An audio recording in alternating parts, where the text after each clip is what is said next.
Thank you, Father Joy and Deacon Jim. Well, good morning, St. Angela Merici family. My name is Trey Reichert, and this is my wife, Heather. And we are serving this year as the general chairs of the capital campaign, Built on Faith, Growing Together as One. We have had the honor to serve with many other members of our parish as part of the committee for the past several weeks, preparing for this campaign and hosting receptions for parishioners. If you were not able to attend one of those receptions, that's okay. For some of you, this may be your first capital campaign, and for others, you may be veterans. It's probably safe to say that no one really looks forward to these types of things, yet I think we can all agree that we love to see the growth. Now let me ask you, how many of you have been part of this parish family since the Plex? Show of hands. Quite a few. Well, us too. In fact, our son, who is now a sophomore in college, was part of the first communion class. And Heather here was actually one of the catechists in that first year, and we have continued to serve in various ministries ever since. Both our son Alex and our daughter Sydney have also served in ministry roles over the years, and we have been so grateful for that opportunity. This parish is truly an extension of our family. And each year, we've watched this family grow. As we've moved from the Plex to the Parish Life Center, and now ultimately to the beautiful space that we gather in today, to worship, to celebrate, to share, and to grow together. And at each phase, we continue to bust at the seams. Now, it wasn't until I became part of the Finance Council that I began to realize that the weekly offertory, what we put in the basket at Mass, really just keeps the lights on. It just maintains what we have.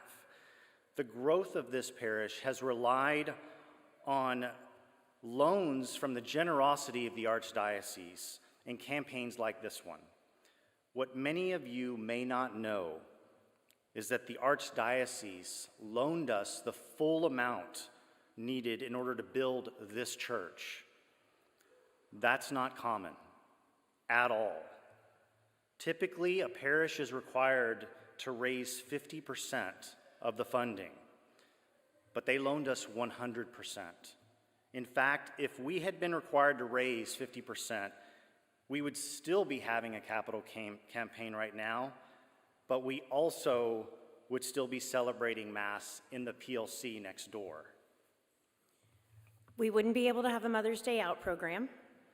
There would be limitations on our faith formation programs, and many of the ministries that you see and are a part of today, and there's nearly 70 of them, would not have a space to meet in, much less thrive. And we have still much more room to expand our campus.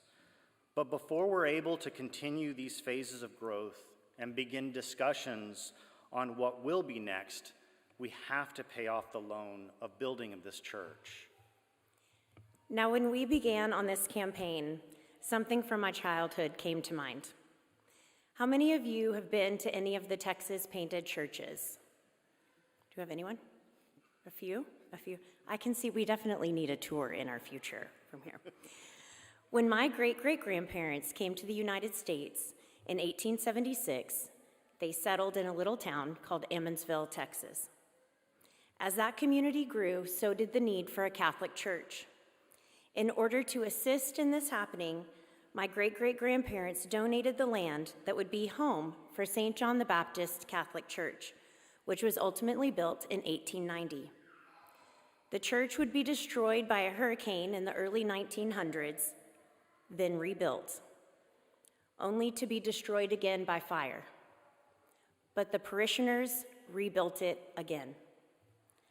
As a child, my dad would take us to visit the church every couple of years, and we would walk up to the front left side of the church to see the windows bearing the names of my great-great-grandparents. I never imagined that any of us would one day have the opportunity to be part of the start of something like that. Even though we will be only 15 next year, and I realize that makes us a teenager, we are still very much in our infancy here at this church, and you all are a part of that. We've really only just begun. Now, each of you should have received a packet in the mail this past week with information regarding the capital campaign and where we stand financially. That packet also includes information on how you can help support this campaign and help meet the needs of the church. Every family is unique, and so too is your contribution to the campaign. We would love to see 100% participation, whatever that may look like. Your gift will absolutely make a difference. We have a goal of $3.7 million for this campaign, but we are certain we can exceed that. In fact, to date, we have already received over $1.4 million in pledges. Next weekend is Commitment Weekend, where we hope to receive pledges from every parishioner. And the beauty is it can be spread out over 4 years. It's the first time we've ever done a 4-year campaign. Now, please grab a bulletin on your way out. There's information regarding the campaign, as well as on our parish website. Y'all, we have so much to be grateful for. And as Father John mentioned in his homily, God blesses us when we share what we have. Just take a moment to look around this beautiful space. We hope that you'll join us in setting a firm foundation for a wonderful legacy of the Catholic faith beyond the walls of this church, reaching out into the community and being a beacon of hope for many generations to come. Thank you.